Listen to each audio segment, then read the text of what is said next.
ଶନି ମହାଗ୍ରହ ମୀନ ରାଶିରେ ପ୍ରାୟ 5 ମାସ ପର୍ଯ୍ୟନ୍ତ ବକ୍ର ଚଳନ କରୁଛନ୍ତି। ଶନିଙ୍କର ଏହି ବକ୍ର ଗତିର ପ୍ରଭାବ ଡିସେମ୍ବର ମାସ 11 ତାରିଖ ପର୍ଯ୍ୟନ୍ତ ରହିବ।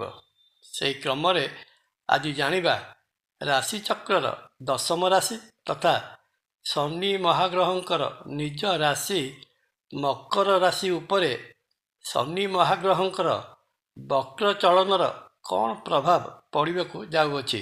ଜୟ ଜଗନ୍ନାଥ। ନମସ୍କାର, ମୁଁ ତପନ ଡାଇଜେଷ୍ଟକୁ ଆପଣଙ୍କୁ ସ୍ୱାଗତ।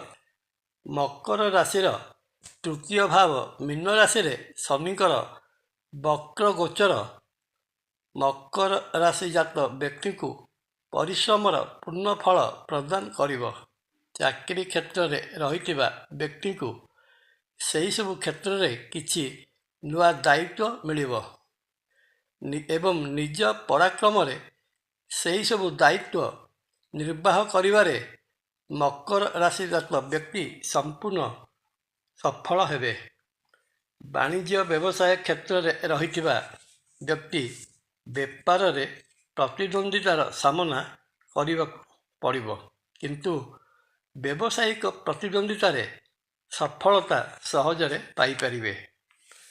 ବାଣିଜ୍ୟ କ୍ଷେତ୍ରରେ ସହଯୋଗୀ ତଥା ଭାଇଙ୍କ ସହଯୋଗ ପାଇ ବ୍ୟବସାୟର ପରିସୀମା ବୃଦ୍ଧି କରିବେ। ଆର୍ଥିକ ଦୃଷ୍ଟିକୋଣରୁ ଏହି 5 ମାସର ସମୟ ମକର ରାଶି ପାଇଁ ସନ୍ତୁଳିତ ସମୟ ରହିବ। ପ୍ରଚୁର ଅର୍ଥ ରୋଜଗାର ହେବ ସତ, କିନ୍ତୁ ହାତକୁ ଆସିବା ପାଇଁ ସାମାନ୍ୟ ବିଳମ୍ବ ଦେଖାଯିବ। ସେହିପରି ଆର୍ଥିକ ସେକ୍ଟରରେ ଅର୍ଥ ନିବେଶ କରିଥିଲେ ବା ଅର୍ଥ ନିବେଶ କରିବାକୁ ଚାହୁଁଥିଲେ ଧୈର୍ଯ୍ୟ ଧରିବାକୁ ହେବ। ଧୀର ଓ ମନ୍ଥର ଗତିରେ ଚାଲୁଥିବା ଶନି ଏହି ପ୍ରକ୍ରିୟାକୁ ନିଶ୍ଚିତ ରୂପେ ବିଳମ୍ବିତ କରିବେ। ପରିବାର ଭିତରେ ଭାଇ ଓ ଭଉଣୀଙ୍କ ମଧ୍ୟରେ ବଣ୍ଡିଂ ବା ସ୍ନେହ ଅତୁଟ ରହିବ। ଜୀବନସାଥୀଙ୍କ ସହଯୋଗ ତଥା ପରାମର୍ଶରେ ବହୁତ ଗୁଡ଼ିଏ ପାରିବାରିକ ସମସ୍ୟାର ସମାଧାନ ସହଜରେ ହୋଇଯିବ। ସପରିବାର ଦେବଦର୍ଶନ ଅଥବା ତୀର୍ଥାଟନରେ ଯିବାର ସୁଯୋଗ ଆସିବ। ପ୍ରେମ ସମ୍ପର୍କରେ ରହିଥିଲେ ଅଥବା ଅବିବାହିତ ରହିଥିଲେ ବର୍ଷର ଶେଷ ଭାଗରେ ବିବାହ ପ୍ରସ୍ତାବ ଆସି ବିବାହ ତାରିଖ ସ୍ଥିରୀକୃତ ହୋଇଯିବାର 100ରୁ 100% ସମ୍ଭାବନା ରହିଅଛି। ସ୍ୱାସ୍ଥ୍ୟ ଦୃଷ୍ଟିରୁ ଶନିଙ୍କର ଏହି ବକ୍ର ଗତିର ଗୋଚର ମକର ରାଶି ଜାତ ବ୍ୟକ୍ତିଙ୍କୁ ସତର୍କ ରହିବାକୁ ସୂଚନା ପ୍ରଦାନ କରେ। ଅଳ୍ପ ପରିଶ୍ରମରେ ହାଲିଆ ହେବା, ଆଣ୍ଠୁଗଣ୍ଠି ଜନିତ ବିନ୍ଧା, ଡାଇବେଟିକ୍ ଓ ମାନସିକ ଦୁଶ୍ଚିନ୍ତା ଭଳି ସମସ୍ୟା ଉପୁଜିବାର ସମ୍ଭାବନା।